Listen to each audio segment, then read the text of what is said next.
Good morning प्यारे बच्चों। आज हम कक्षा 10 गणित अध्याय 4E को हल करने से पहले इस अध्याय के बारे में जानेंगे कि इस अध्याय से संबंधित प्रश्नों को हम हल कैसे कर सकते हैं। तो देखते हैं बेटा, प्रश्नावली 4E को हल करने से पहले कुछ इसके बेसिक।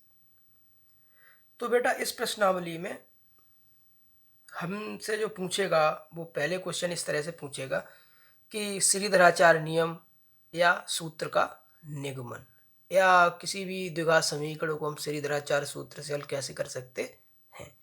तो सबसे पहले हम सीखेंगे कि किसी भी द्विघात समीकरण जो उसका जर्नल मानक फॉर्म में होता है उसका हम निगमन करते हुए श्रीधराचार्य नियम कैसे प्राप्त करें।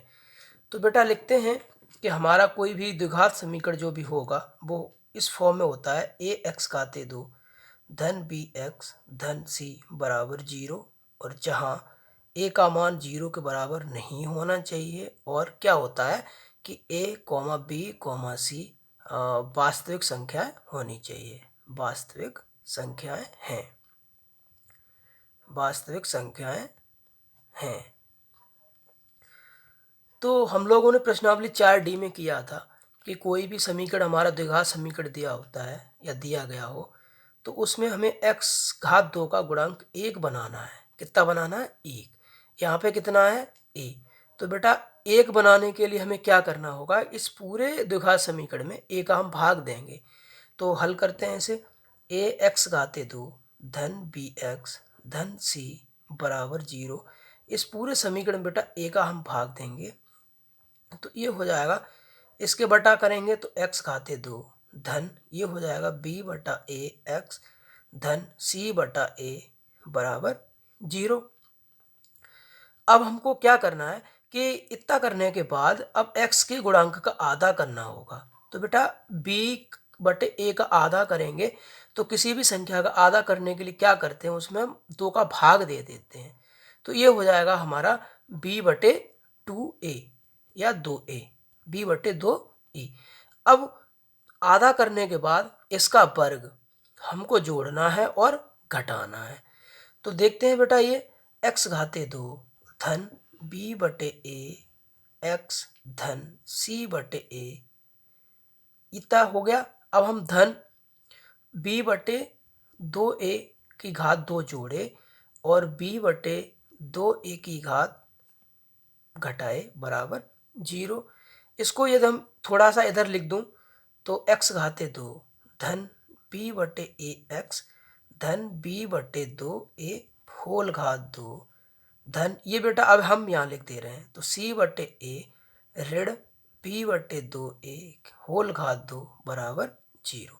अब यहाँ से हमारा यहाँ तक बेटा सर्वसम का बन जाएगा। तो इसे हम लिख देंगे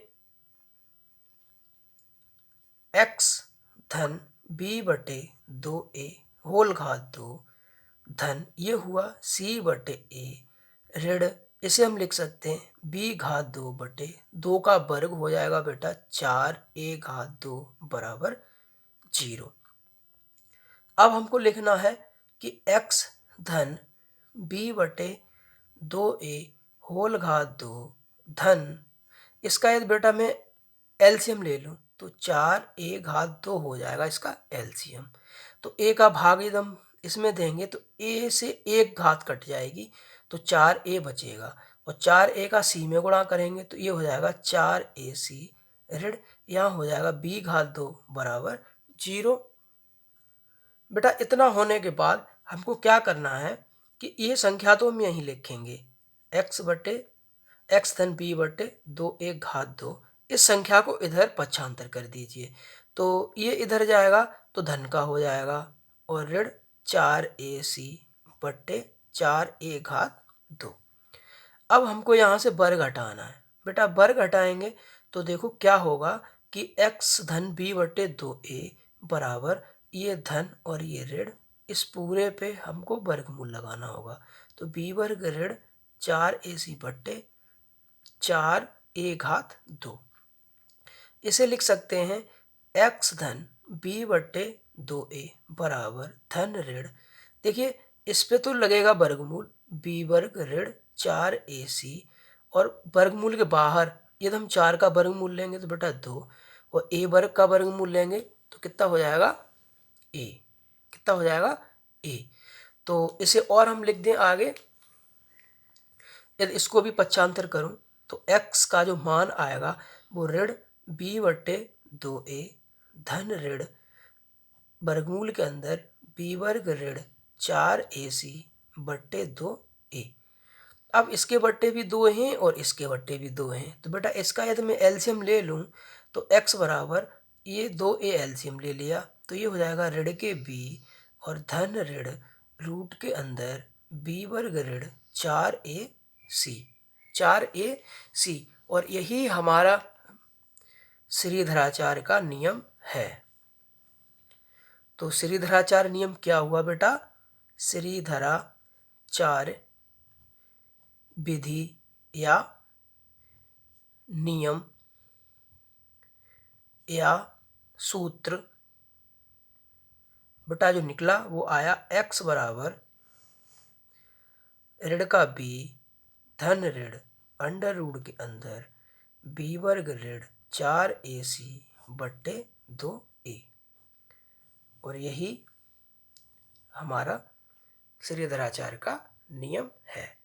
तो बेटा कोई भी हम एक उदाहरण की सहायता से इस विधि से हम उस प्रश्न के हल कर सकते हैं, उस प्रश्न को मूल ज्ञात कर सकते हैं। तो देखते हैं बेटा कोई एक उदाहरण। तो बेटा हमने एक उदाहरण ले लिया 2x घाते 2 धन 5x धन 3 बराबर 0। इस द्विघात समीकरण को हमें इस विधि से हल करना है। किस विधि से? श्रीधराचार्य विधि से। तो बेटा क्या करेंगे कि सबसे पहले इस समीकरण की तुलना किससे करेंगे? जो हमारा व्यापक मान था, समीकरण की तुलना ax घाते 2 धन bx धन c बराबर 0 से करेंगे या करने पर। तो बेटा x घात 2 का गुणांक यहाँ कितना है a और यहाँ पे कितना है 2, तो a का मान आएगा हमारा 2। इसी तरह से x का जो गुणांक है वो कितना है b और यहाँ पे कितना है 5, तो b का मान आएगा हमारा 5, और अचर पद हमारा c है और यहाँ पे कितना है 3, तो c बराबर आएगा कितना 3।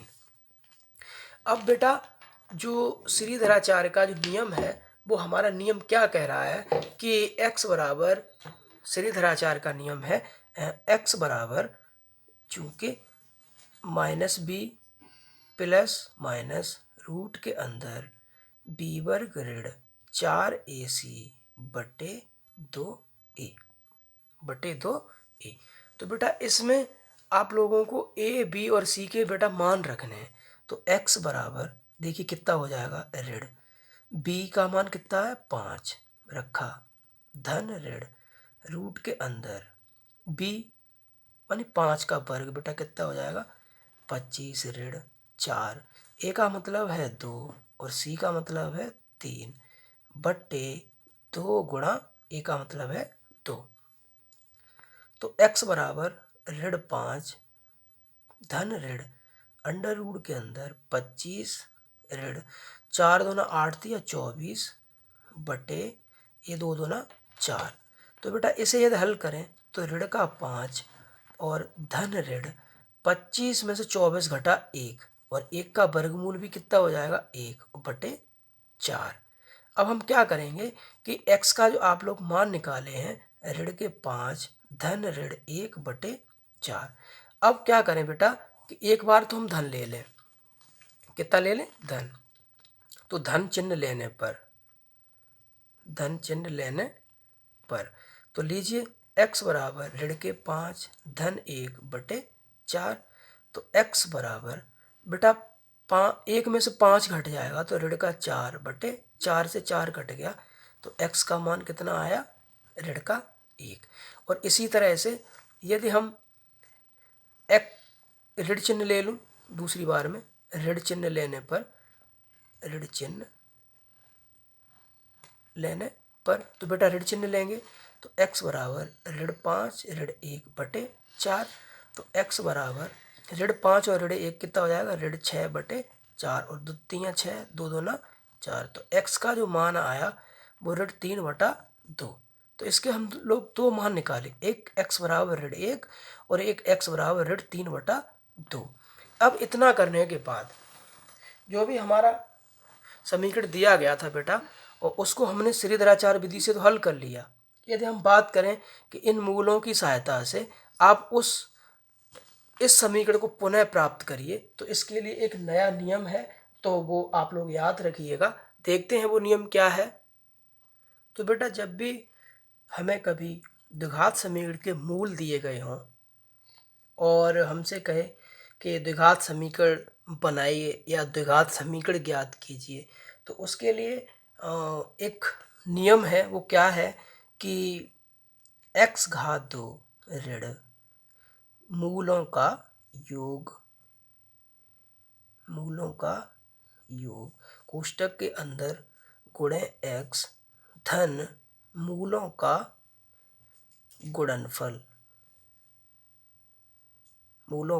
गुणनफल बराबर 0।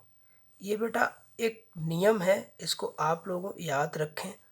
और इसी से किसी भी द्विघात समीकरण हमें दो मूल दिए हों और उन दो मूलों से यदि द्विघात समीकरण वो निकलवाए, तो हम ये वाला नियम लागू करेंगे। जैसे इस द्विघात समीकरण को हम लोग हल करें और ये हम लोग मूल निकालें। अब यदि बात करी जाए कि केवल हमें ये मूल दे दे, यदि एक मूल आपका ऋण 1 है, दूसरा √3/2 है, और वो कहे कि द्विघात समीकरण ज्ञात करिए, तो यही निकल के आएगा। देखते हैं कैसे। तो होगा x⁻2 ऋण मूलों का योग ऋण 1 √3/2 कोष्टक के अंदर बाहर x धन मूलों का गुणनफल बराबर 0। तो देखते हैं बेटा x⁻2 ऋण 2 एकम 2 और 2 और 3 कितना हो जाएगा ऋण 5/2 x धन ऋण का गुणा ऋण में हुआ धन 3 एकम 3/2 बराबर 0। तो बेटा x⁻2 ऋण का गुणा ऋण में करेंगे तो धन का हो जाएगा 5/2x धन 3/2 बराबर 0। इसका मैं एलसीएम ले लूँ, कितना हो जाएगा 2। तो 2 का गुणा हो जाएगा 2x⁻2 धन 5x धन 3 बराबर 0। 2 का गुणा 0 की तरफ करेंगे तो यहाँ से बेटा जो मिलेगा वो मिलेगा 2x⁻2 धन 5x धन 3 बराबर 0। और देखो यही हमारा समीकरण लिखा है। तो चाहे तो हमें ये दे दे तो हमारा द्विघात समीकरण निकल के आ जाएगा, और चाहे द्विघात समीकरण दे दे तो इसको हम श्रीधराचार्य विधि से हल करें तो हमें ये मिलेंगे, मूल मिलेंगे। ठीक है, देखते हैं मूलों की प्रकृति। प्रश्नावली 4E में जो क्वेश्चंस बेटा पूछ रहे हैं उसमें वो एक नए तरीके से प्रश्न पूछ रहा है। उसमें किसी द्विघात समीकरण को दे देगा और कहेगा कि मूलों की प्रकृति ज्ञात कीजिए। तो देखते हैं मूलों की प्रकृति। तो बेटा द्विघात समीकरणों के मूलों की प्रकृति के लिए हमें श्रीधराचार्य नियम पता है। x बराबर ऋण b धन ऋण वर्गमूल के अंदर b वर्ग ऋण 4ac/2a। इसमें जो हमारा b वर्ग ऋण 4ac दिया है इसे बेटा विवितकर कहते हैं। क्या कहते हैं? विवितकर। तो विवितकर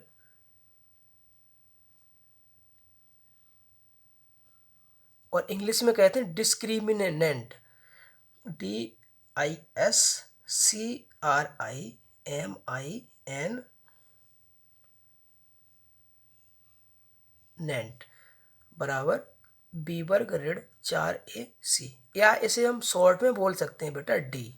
क्या बोल सकते हैं? d बराबर b वर्ग ऋण 4ac। अब कोई भी हमारी एक संख्या की तीन तरीके हो सकते हैं। या तो बेटा वो संख्या हमारी 0 से बड़ी होगी, या वो संख्या हमारी 0 के बराबर होगी, या वो संख्या हमारी 0 से छोटी होगी। तो जैसे d बराबर हमारा b वर्ग ऋण 4ac मैंने माना, यदि ये 0 से बड़ी है। कैसी है? 0 से बड़ी।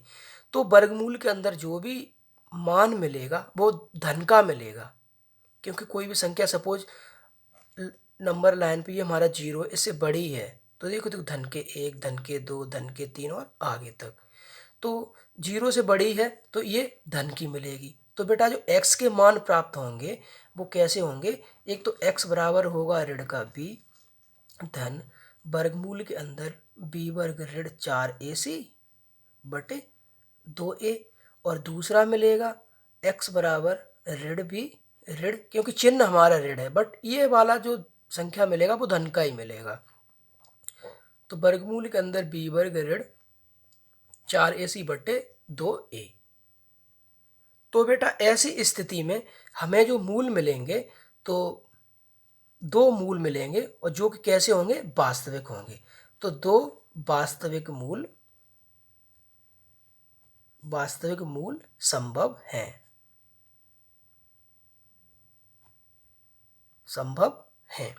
यदि d बराबर 0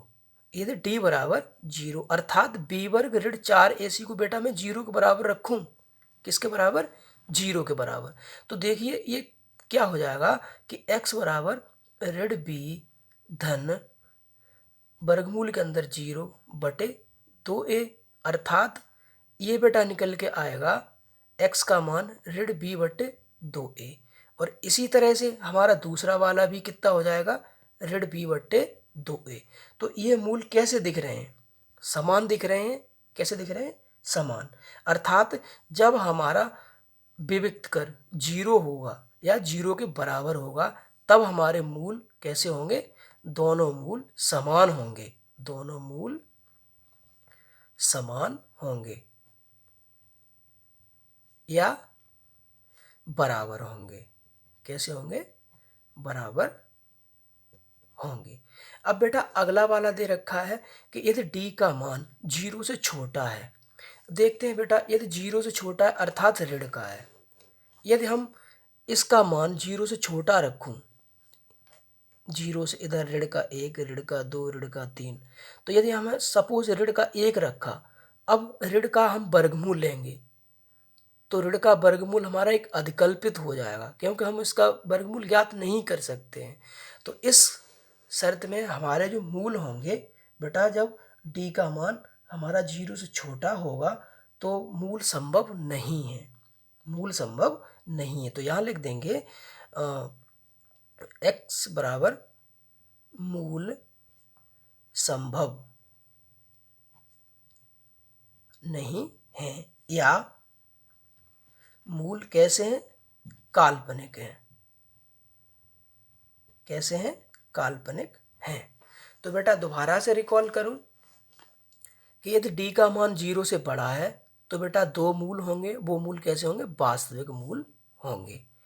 यदि इस d का मान यानी विविक्त कर का मान 0 के बराबर है, किसके बराबर है, 0 के बराबर, तो दोनों मूल हमारे समान होंगे या बराबर होंगे। और यदि d का मान 0 से छोटा है तो मूल संभव नहीं है या मूल काल्पनिक हैं। तो बेटा उम्मीद करता हूँ कि प्रश्नावली 4E को हल करने से पहले जो भी उसका एक रूपरेखा थी आप लोगों को समझ में आई होगी। मिलते हैं बेटा प्रश्नावली 4E में।